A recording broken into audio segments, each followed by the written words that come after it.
Como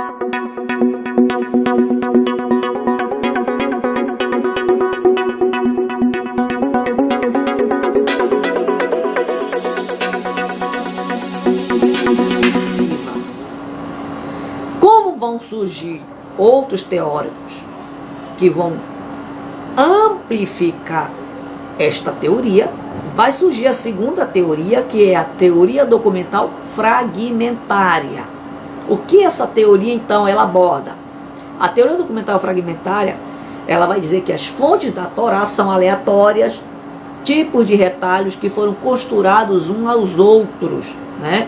Então, essa hipótese, ela foi lançada lá por volta do século XIX, por um padre escocês, o Guedes, né? O padre Guedes, da Escócia, né? Desenvolveu então essa teoria documental fragmentária, ao criticar a teoria de Jastrow. Ele achou que a teoria dela estava incorreta e então mostrou isso aí. A unidade textual seria a fantasia, porque para ele todo o Pentateuco consiste em fragmentos lendários, de lendas, desconexos entre si, e é um material, uma colcha de retalho de muitos autores desconhecidos, né? Porém, um só redator. Alguém juntou toda essa miscelânea de lendas, de conteúdos lendários, e juntou num só material, Pentateuco, ou então os 5 rolos, o Shumai, né? A teoria documental fragmentária, ela foi aprofundada mais à frente por John Vater, né? Um erudito da Alemanha. Segundo ele, era possível detectar ao menos 38 fontes distintas no Pentateuco. 38 fontes, né? O texto teria sido compilado em meados de 586 a.C., na época do exílio babilônico. Esta é, então, o trabalho de John Vater com relação à teoria documental fragmentária. Por defender que retalhos tinham dado origem ao texto mosaico, o nome dessa teoria ficou conhecida como hipótese fragmentária, né? A teoria fragmentária, ok? Da teoria fragmentária surgiu a terceira teoria, a teoria suplementar. O fato dos livros do Pentateuco serem anônimos, né, e apresentarem diferentes estilos e aparentes contradições levou alguns eruditos, né, a outras hipóteses acerca da origem, da época e do conteúdo. E aí, por volta de 1805, surge a hipótese suplementar, defendida por Guilherme, né? Deuteronômio, segundo ele, teria sido escrito por volta de 621 a.C., 621 a.C., na época do rei Josias, antes da reforma religiosa. Então, aqui, Deuteronômio, que seria então um outro material escriturístico, essa fonte teria sido desenvolvida na época do rei Josias, antes daquela reforma que ele fez, destruindo altares, destruindo montes, fazendo uma grande revolução ali no reino de Israel, né? Essa hipótese, então, ela transformou-se numa escola da hipótese suplementar, porque defendia, então, ser o documento Elohim a base toda do Pentateuco. O documento Elohim, então, seria toda a base do Pentateuco, né?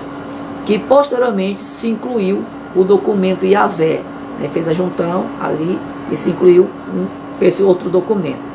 Então, para essa teoria, todo o trabalho da Torá é obra de um só editor ou de vários editores que trabalharam ou completaram um tipo de material que já existia. O material já existia, né? Escriturístico ou pela tradição oral, e vários editores não pegaram esse material, transformaram ele, desenvolveram ele, né? E transformaram ele em livros, pergaminho, manuscritos. E aí vem Ewald, na metade do século XIX, vem questionar a teoria suplementar. Para Ewald, né, ele entende então que o material do Pentateuco tinha 5 narradores distintos e não editores. Enquanto para os outros tinha somente editores, aqui ele vai dizer que tinha narradores, O último narrador, então, teria feito a compilação final dos 4 primeiros livros por volta de 750 a.C., que já é mais antigo do que a teoria a outra teoria, né? Então aqui Deuteronômio seria uma obra independente, entrando na coletânea apenas lá no ano 500 a.C., já ali período, quase no período interbíblico, né? 500 anos antes de Cristo. Da teoria documentar suplementar, vem surgir a teoria documental modificada. Mais um material que vem surgir, uma teoria que vem questionar a autoria mosaica ou a fonte do Pentateuco. O que aborda a teoria documental modificada? Os escritos do Pentateuco estão firmados em 3 ou 4 documentos centrais que foram combinados por um redator. Então vejam só, 4 documentos, um redator, uma pessoa que tentou elaborar, unir todo esse material para transformar num só volume. Então vem Hermann, né, lá por volta de 1853, além de Deuteronômio, segundo ele, havia então 3 documentos contínuos, que era o documento J, o documento E1 e o documento E2. J, E1 e E2, combinados por um único redator. Então vem Rian, de 1854, né? Ele já vai trabalhar que esses documentos contínuos eram 4 exemplares, não 3, ou mais 4, né? Hermann dizia que eram 3, já Rian vai dizer que eram 4 documentos aqui que foram a base do material do Pentateuco. Aqui, pela primeira vez, se apresenta o 4º documento, chamado documento D, né? E esses documentos então seriam o quê? O E1, o E2, o documento J e o documento D, né? Ok? Saindo da teoria documental, né, modificada, ela vai dar lugar a uma nova teoria, a teoria documental finalizada, que é 4 ou 5 documentos principais, mais outros documentos secundários, né, foram combinados por 4 redatores. Aqui não tem mais, né, narradores, mas sim, voltando novamente à visão dos redatores. 4 redatores principais e mais outros redatores secundários trabalharam ali para desenvolver o material do Pentateuco. E aí vem Hales. Para Hales, né, ele vai dizer que houve então, nessa teoria documental finalizada, 5 documentos principais. E aí ele vai dizer, ele que vai então dar uma forma final ao documento J, ao documento E, ao documento D, ao documento P, né? 4 documentos, então, ele vai colocar aqui, né? O documento P. E aí, o documento já vista, documento J. O documento já vista é aquele que nós falamos ali, que nesse material o autor trabalhava muito a revelação do nome de Javé, o nome de Jeová, o documento J. O documento eloísta seria aquele documento, aquele material que em determinado momento um outro autor só se utilizava da revelação de Deus na característica do nome Elohim, né? Deus em hebraico. O documento D seria o documento deuteronomista, um documento independente. E o documento P, que seria o documento da tradição sacerdotal, né? Esse documento da tradição sacerdotal, ele poderia ser encontrado em outros escritos do Pentateuco, porque se trata de tratados de legislação, tratados que envolvem também a questão do sacerdócio. Então, P seria o documento básico e o último documento deles. No período de Esdras, seria então a redação final do Pentateuco. Então, o Pentateuco seria um material elaborado, finalizado, canonizado lá por volta então de Esdras. Esse material tão preparado, bonitinho, né? E vão surgir então nomes da teoria documental finalizada neste mundo da pesquisa, das hipóteses. Graff, de 1865, Ambra-Wiener, né, lá de 1869, que foram obras que surgiram deles, e Wellhaus, lá de 1876. Graff, né, ele aborda Êxodo, Levítico e Números, não pertenceram ao período de Josias, mas foram textos trabalhados lá no cativeiro babilônico. Ele coloca então que esse material já foi trabalhado posteriormente ao reinado de Josias, né? Para ele o documento é igual ao documento P, um documento procedente do reinado de Josias.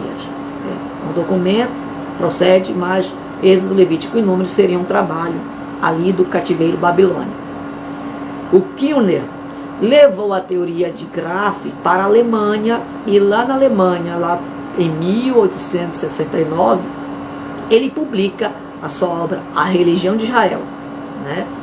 E é nesta obra que ele vai falar sobre a teoria GEDEP, a teoria dos documentos, né?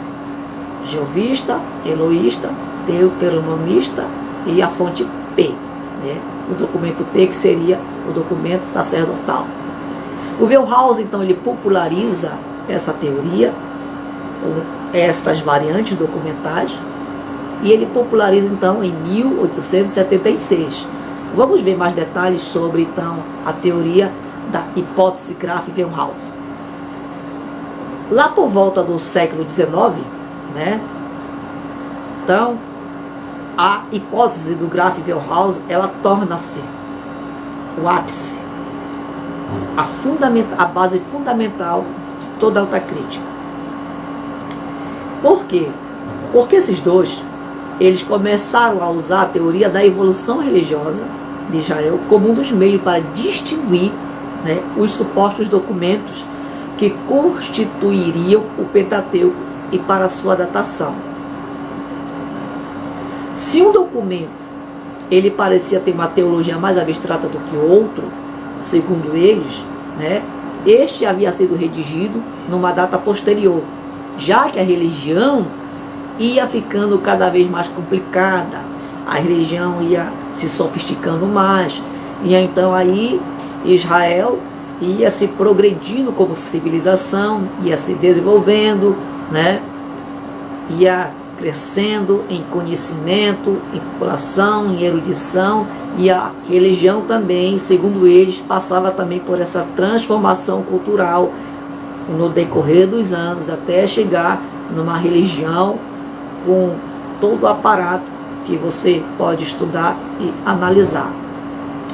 Com isto, o Graff e o Wellhaus, eles relegaram então o material do Gênesis, em sua maior parte, a uma coleção de mitos cananeus, adaptados pelos hebreus. E aqui começa a olhar para a gente e dizer, olha, essas narrativas de Gênesis aqui, sobre a criação, sobre Lula, a origem do homem, a origem dos animais, a origem das águas, isso aqui não passa de uma modificação de uma coleção de mitos cananeus, que o povo hebreu com certeza ouviu das outras culturas e tentou adaptar para tornar mais bela a sua história religiosa. Seria o que? Basicamente que certos materiais do Pentateuco não passariam de plágios. Essa que é a verdade que eles tentavam colocar aqui na sua teoria. Então vamos lá, resumindo a hipótese Graff-Wellhaus. O que nós aprendemos? O livro Jeovista, né? O material Jeovista, a fonte J, prefere o nome Jeová, teria sido redigido possivelmente no reinado de Salomão e é considerado o material mais antigo, a fonte mais antiga que foi trabalhado o Pentateuco. E aí vem então a fonte eloísta, o material eloísta, sigla E. Ele designa Deus como nome comum de Elohim, né? e teria sido escrito depois do primeiro documento, depois do Geovista, por volta lá do século 8 a.C. Essa é a suma do material elohista. E o documento deuteronomista, a fonte D, compreenderia então todo o livro de Deuteronômio, ou de Devarim, teria sido escrito no reinado do rei Josias, pelos sacerdotes, que usaram esta fraude para promover um despertamento religioso. Está lá em 2 Reis, capítulo 22, versículo 8. Né? E o documento sacerdotal, ou o documento da fonte P. Esse documento, então, ele coloca especial interesse na organização do tabernáculo, tá? Do culto e dos sacrifícios. Então, ele poderia ter adquirido corpo durante o cativeiro babilônico e forneceu o plano geral do Pentateuco. Esse último documento. Então, aqui é um resumo do que é a hipótese Graf-Wellhaus. Eles consideram, né, que os documentos, com exceção do documento deuteronomista, correm paralelamente através dos primeiros livros do Pentateuco. A obra final do material do Pentateuco teria sido redigida lá por volta do século V a.C., provavelmente por Esdras. Né? Então essa teoria, hoje ela é conhecida como a teoria documental GEDEP, né? Por causa das fontes aqui já retratadas. E como é que se desenvolve hoje a teoria documental no século XX, né, na teologia contemporânea? A teologia contemporânea, então, ela tenta classificar a literatura do Antigo Testamento em vários gêneros, categorias, né? Busca traçar o desenvolvimento dos diferentes documentos, isto é, a influência pré-histórica literária. Este aí é visão da teoria hoje documental do século XX. Propõe a existência de documento L, uma fonte leiga. Aqui vai surgir um novo documento, fora os 4 mais um quinto, a fonte L, a fonte leiga. Não possui uma concepção adequada da revelação e considera a literatura do Antigo Testamento como obra meramente humana. Então aqui o liberalismo predomina nos estudos em todo o mundo, ok? E quem são os eruditos, os teólogos liberais, né, que negam a unidade e a autoria mosaica? Klaus Homburg, que ele tem o livro publicado pela editora sinodal Introdução no Antigo Testamento. Hege Benzer, né, que também ele tem sua obra Introdução ao Antigo Testamento, publicado pela editora Aster.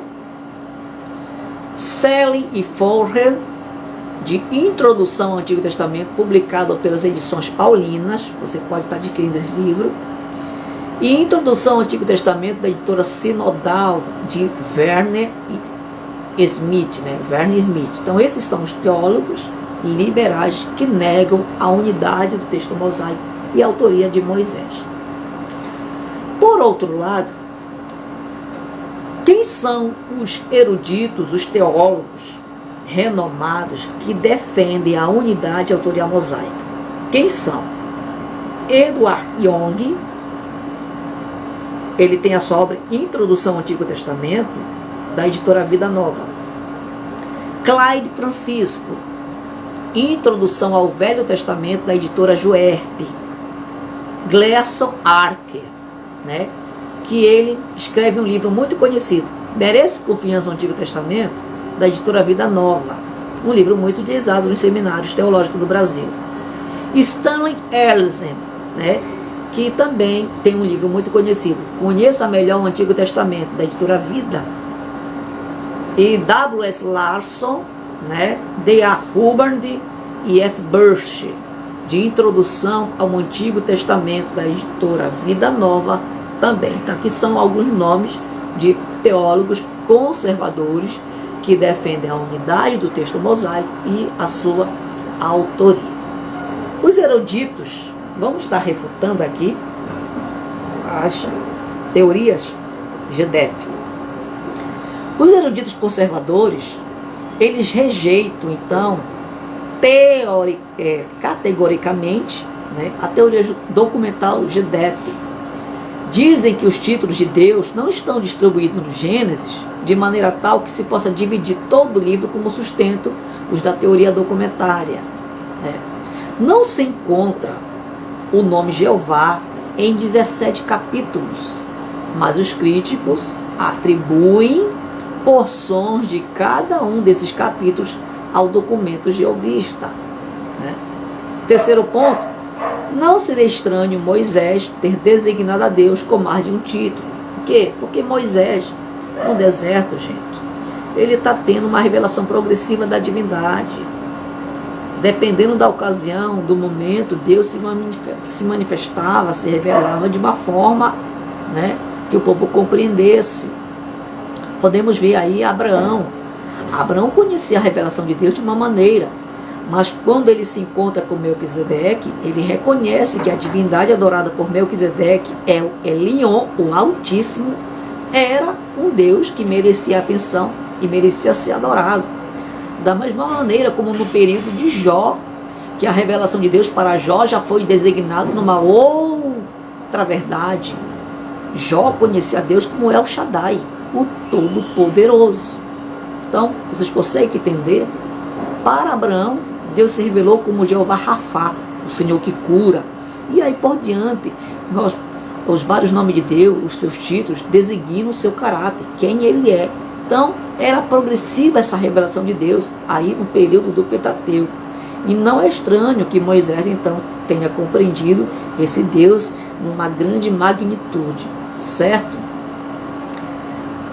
Refutando, as variações nos nomes divinos têm o propósito de revelar determinados aspectos do caráter de Deus, né? O estilo depende do assunto. As narrativas paralelas, comuns na antiga literatura do Oriente Próximo, têm a intenção de acrescentar detalhes a essa primeira narrativa, ok? Então, aqui as refutações, continuando sobre elas, sobre os relatos supostamente duplicados e contraditórios, os conservadores explicam que alguns são ampliações, tais como as ordens que os animais entrem na arca, que está lá no capítulo 6, versículo 19 de Gênesis, e também lá no capítulo 7, versículo 2. Um complementa o outro. O primeiro trata-se de uma ordem geral, lá no capítulo 7, e o segundo, na verdade, no capítulo 6, versículo 19, é uma ordem geral, enquanto no capítulo 7, versículo 2, trata-se de uma ordem detalhada, uma ordem adicional, um detalhe adicional à revelação de Deus. Gênesis, capítulo 1, versículo 1. Capítulo 2, versículo 4, parte A. E a parte B do versículo 4. E o versículo 25 do capítulo 2. São tudo sobre relatos da criação aqui, né? Os dois relatos da criação são suplementares. Enquanto o primeiro relato da criação, ele quer apresentar a obra geral da criação, tudo que Deus fez com relação à natureza, os animais e o homem, né? O segundo relato da criação não é algo de outro material, mas sim que o escritor aqui quis colocar aqui um enfoque particular, especial ao homem e o seu ambiente, ok?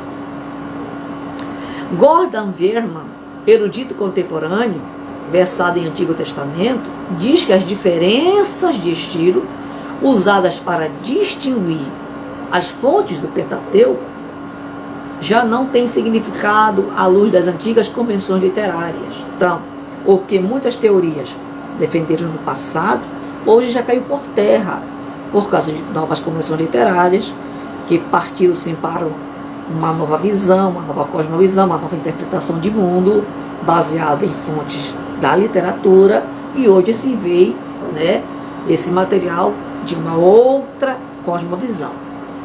Os arqueólogos também descobriram muitíssimas evidências que confirmam a historicidade de grande parte do livro de Gênesis, né? E por isso já não se pode denominá-lo uma coleção de lendas cananeias adaptadas pelos hebreus. A teoria crítica da forma prefere aceitar as especulações, né, dos racionalistas, em vez de crer na doutrina da inspiração divina. Ok? Vamos entrar agora. Aqui foi o material que nós estudamos sobre a crítica da fonte, as teorias do material mosaico, sobre conteúdo, sobre autoria.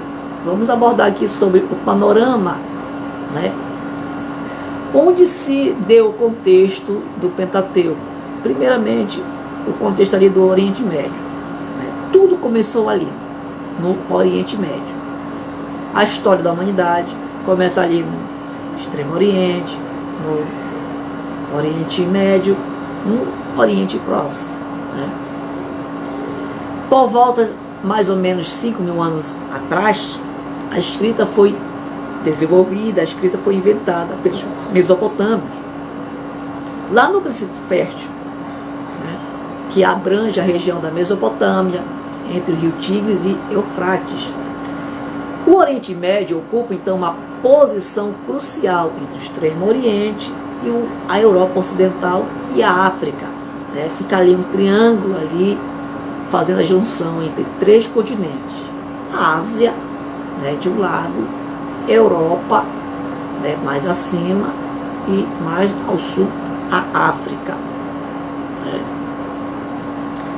A história da região do Oriente Médio é uma das mais complexas e agitadas que existem, né? Por quê?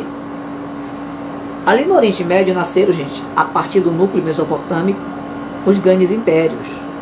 Então, é ali na Mesopotâmia, né, que vai surgir os impérios de Ur da Caldeia, o império da Suméria, o império da Acádia, o império da Babilônia, né? 4 impérios. Nesse período aqui, as cidades eram cidades-estados, né? Lá por volta de 3.750 a.C., as estradas, que até então eram apenas vias que ligavam, sobretudo, o Golfo Pérsico ao Mediterrâneo, já eram bastante frequentadas por volta de 3.000, mais de 3.000 anos antes de Cristo, quase 4.000, 3.750 antes de Cristo, né? Os povos sumérios mantinham uma boa relação com os povos semitas, né? Eles ali protegiam as cidades atrás de sólidas muralhas. Era um período em que as cidades, desse, né, período patriarcal, eram cidades muradas, grandes fortalezas contra invasores, contra a guerra, né? Então vejam só. Então, as cidades do 4º milênio antes de Cristo, quem eram essas cidades principais ali? Podemos apontar as cidades de Ur, Eridu, Lagash, Uma e, sobretudo, a cidade de Uruk, cuja extensão atingia 10 quilômetros. Só a cidade de Uruk, no passado, né? Os governantes das cidades-estados do período patriarcal, ou até antes dele, né, eram governantes, reis e sacerdotes. Então, dentre esses governantes, muitos foram astrólogos, que criaram as bases da astronomia. A astronomia surgiu ali na Mesopotâmia também, né? E aí, dentro de uns textos que nós vamos estar falando aqui, desse material extra-bíblico, tem ali a epopeia de Gilgamesh. Antes da Bíblia e dos relatos de Homero, os primeiros grandes poemas épicos foram escritos pelos mesopotâmios, se você não sabia, né? Em homenagem a esse herói Gilgamesh, né? Quem foi Gilgamesh? Ele foi um soberano mítico, né, da cidade-estado de Uruk, que combateu com seu amigo chamado Enkidu, um mágico, o Valva, né, que reinava sobre a floresta de cedros. Ambos partem para o extremo oeste do ocidente a fim de interrogar o herói do dilúvio e encontrar ali o segredo da imortalidade. Então, toda a história dessa epopeia envolve esse herói mítico Gilgamesh, que pega um amigo e vai em busca do herói do dilúvio, porque ele quer saber do herói do dilúvio qual o segredo da imortalidade, né? Só que durante a viagem, o amigo de Gilgamesh morre, Enkidu, né? Isso. Mas Gilgamesh, ele consegue se apossar de uma planta que devolve a ele a juventude, né? Porém, na sua jornada, Enkidu, na verdade Gilgamesh, ele foi roubado por uma serpente e ele conhece então o destino de todos os mortais. A serpente roubou de Gilgamesh essa planta que dava a juventude. Gilgamesh então torna-se mortal, né? Essa epopeia, ela data do século 8 antes de Cristo. É a fonte de vários mitos e lendas antigas. Vários mitos e lendas que podem ser narrativas comparadas às narrativas, né, registradas no material do Pentateuco, né? Então aí você consegue perceber alguma semelhança com a epopeia de Gilgamesh e as narrativas do Pentateuco, né? Na narrativa bíblica você vê a história de Adão e Eva, que foram enganadas pela serpente e também perderam a imortalidade, porque eram perfeitos, não conheciam o pecado, e com o pecado então vieram a morrer. No dia em que pecardes, certamente morrereis, né? Veio conhecer o enfado, o cansaço, o trabalho, as dores, a mulher, né? Então gerou uma série de consequências terríveis para a humanidade com a queda do homem lá no jardim do Éden. Então essas semelhanças são encontradas em materiais extras bíblicos, nessas fontes, né, escriturísticas sumerianas, acadianas, do período patriarcal ali que envolve o Antigo Testamento, ok? As diferentes abordagens teológicas, vamos estar aqui. Nós temos a abordagem tradicional, gente. A abordagem tradicional é a abordagem do conhecimento empírico. É o conhecimento que você adquire no seio da família, que você adquire no seio da sociedade. É um conhecimento que é passado de geração a geração. É um conhecimento de tudo aquilo que envolve a sociedade, que aceita aquilo que foi sempre dito. É um conhecimento que não é questionado, é um conhecimento da cultura, é um conhecimento da identidade de um povo, dos seres humanos que cercam ali aquela sociedade, né? Só que vai chegar um período da história que o homem vai passar a desenvolver o iluminismo, o período das luzes, o período que vai surgir ali o humanismo, colocar o homem no seu lugar na Terra. Não é um período que quer questionar a Deus, mas é um período que entende que se o homem tem alguma coisa para a humanidade, que o homem então assuma este lugar, né? E aí, com o surgimento do Renascimento, né, vai ter a abordagem científica, em que aquilo que não era questionado vai passar a ser questionado, né, pela ciência, pela curiosidade do homem, pela filosofia, né? Por quê?